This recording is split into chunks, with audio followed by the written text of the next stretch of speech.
сега малку да излеземе надвор, да видиме што се случува надвор, односно Ивана ја вклучуваме во живо. Прво да ја посакам добро утро.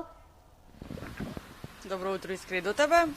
Ивана, досега имавме овде убава тема за најмалите, за бебињата, зборувавме за спа центри. Сега ќе зборуваме за малку поголеми, но сепак остануваме на тема деца, а тоа е ски школа, така? Да, токму така, Искра, ќе зборуваме за бенефитите од скијањето и од сноубордингот и за тоа од кога можат децата или најмалите да почнат со скијање, секако но и за сите оние придобивки кои што ги имаме од зимските спортови. Ќе кажам, иако за жал ова утро не сме во Маврово, но сепак низ инсертите ќе успееме нели на гледачите да им доловиме сликата каква беше изминатиот викенд и претходниот викенд кога беше снежно Маврово, така што во продолжение ќе зборуваме со професионалниот тренер по скијање и сноубординг Елена Акимовска-Ѓуровска. Ќе ви посакам добро и убаво утро. Добро ни дојдовте од Маврово. Добро утро на вас и на сите што не гледаат. Елена, ќе зборуваме за децата и за најмалите. Вие секако нели сте тренери на повозрастни, односно и на сите оние кои што сакаат да научат да скијат, но кои се бенефитите и придобивките од скијањето? Бенефити од скијањето и од сноуборд, односно од сите зимски спортови, има многу, но би издвоила неколку. Пред се, дека се занимаваме со физичка активност, нели во текот на зимата, потоа развој на самодовербата. Значи, кога ќе научиме некоја нова вештина, односно совладуваме некој нов предизвик, се зголемува самодовербата, што сметам како родител дека е многу клучно да се направи од наша страна како родители за нашите деца да им се овозможи да совладаат нови вештини за да стекнат голема самодоверба. Значи, ние на терен во Ски скул Маврово ги гледаме дечињата кои по совладување на вештините за скијање и сноуборд, колку се срекни исполнети и колку гордо се движат потоа по планината. Исто така сметам дека е голема предност, значи за децата од најрана возраст за развојот на координацијата и балансот, бидејќи тогаш нели се совладуваат сите нови движења на нашето тело. И исто така би сакала да издвојам и дисциплината која се стекнува, бидејќи при самата припрема за да се отиде на планина и да се дојде на скијање, потребно е нели да се стане наутро рано, да се доручкува, потребно е да се подготвиме во убава топла облека, значи во неколку слоеви, да се подготви целата опрема која ни е нели потребна на планина, капа, ракавички, да се понесат скиите, штиките, чевлите за скијање и се тоа стекнува значи една убава дисциплина кај децата, која потоа многу полесно се рефлектира на сите други активности кои ги правиме низ текот на животот. Така, многу чисто поставувано прашање дека децата немаат нели собствени ски, но и собствен костум за скијање или одело за скијање, па дали може да се изнаеми истото за да можеме да скијаме?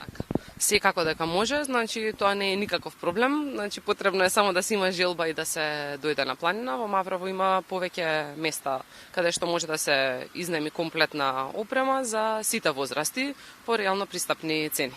Така, која е најраната возраст од кога се препорачува децата да почнат со зимски спортови, дали станува збор за скијање или пак за сноубординг?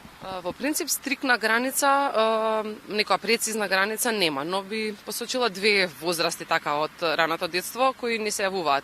Најчесто на 5 години и најмногу имаме родители, но и интереси кај самите деца за да се започне со совладување на сноуборд или скијање, но исто така е многу голем бројот на дечиња кои не доаѓаат на планина и на 3 години. Затоа што во таа возраст е навистина одлично да се донесе детето да се запознае со снегот, со планината, со сите тие убавини што ги нуди скијањето. И нашите инструктори во Ски скул Маврово ќе се погрижат пред се на таа возраст од да речеме 3-4 години, децата да го засакаат снегот, авантурата, забавата, значи скијањето да им се представи повеќе како забава и уживање, а потоа во следните нели години да се совладаат техниките за по нели софистициран стил на скијање. Кои се оние први совети и препораки кои што им ги давате на почетокот на децата кога првпат нели ќе дојдат на првиот час и ќе се качат на скиите? Така. Најпрво, бидејќи се работи за опрема која е стрикно наменета за на снег и услови, снежни услови каде што е ладно на планина, гледаме децата, па и возрастните кои се почетници да бидат безбедни. Што значи првен ги запознаваме како опремата правилно да се облече, да се стегне, да се припреми, да биде соодветна за секој ученик. И потоа со најосновни вежби, ние се на шала ги викаме baby steps, стварно се baby steps, но во скијањето и сноубордингот, пробуваме да почнат да ја контролираат опремата, да ја владаат, односно командите кои ќе ги даваат со нашето тело и со мускули, да се пренесат на опремата и да можат безбедно да возат. Што им е најтешко на децата да научат на почетокот, на што најмногу да речеме даваат отпор или имаат отпор? Па така, најмногу кај дечињата отпор се појавува точно за опремата, бидејќи ние сме научени во текот на целата година да бидеме или боси преку лето или во некои си удобни обувки, на пролет, на есен. Чизмите се така, малце покрути и опремата е малку потешка од било која опрема што носиме во остатокот од годината, додека не се стекне оној прв момент на контрола за да се командуваат убаво скиите и сноубордот, но потоа уживањето е стварно големо. И втора некоја си како не пречка, него момент кој треба да го надминеме, кога веќе сме усовршиле основна техника на скијање, да бидеме безбедни, да слегуваме по сите стази, за да преидеме во техничко поправилно, поубаво стилски да изгледа нашето скијање или сноубординг, тогаш може да се јави исто кај децата отпор, бидејќи више се они во некоја сейф зона и супер име слегуваат брзо, уживаат и значи за да се влезе малце во попрофесионално скијање или сноуборд, тука исто треба да им се даде дополнителен стимул и мотивација. Да, Маврово дефинитивно ги има поволните услови за скијање, фали, односно недостасува, верувам, уште малку повеќе снег да падне во текот на оваа сезона, за да може дечињата уште повеќе да се израдуваат. Токму така, во неколку наврати ни паѓаше, односно се обновуваше снежната покривка, но сметам дека не е доволно. Памтиме стварно прекрасни зими со по снежна покривка од 1 метар, од 2, па и 50 сантиметри е стварно супер, убава мавровска белина кај што може да се ужива во скијање и сноуборд на сите стази, исто и за санкање, па и за прошетки имаме прекрасни убавени за посетување. Да, супер, ќе ни биде малку и во градовите, односно на пониските места да ни падне снег, за да можеме да уживаме и тука. Елена, ќе ти се заблагодарам за одвоеното време. Ви посакувам да си имате уште многу успешни научени дечиња кои што ќе бидат секако можеби некогаш и надпреварувачи кои што ќе представуваат нашава земја. Ви благодарам многу на поканата и навистина сите ве очекуваме во Ски скул Маврово да научите да скијате или да се подобрите доколку веќе скијате, бидејќи сега стиловите се менуваат, исто и за сноуборд.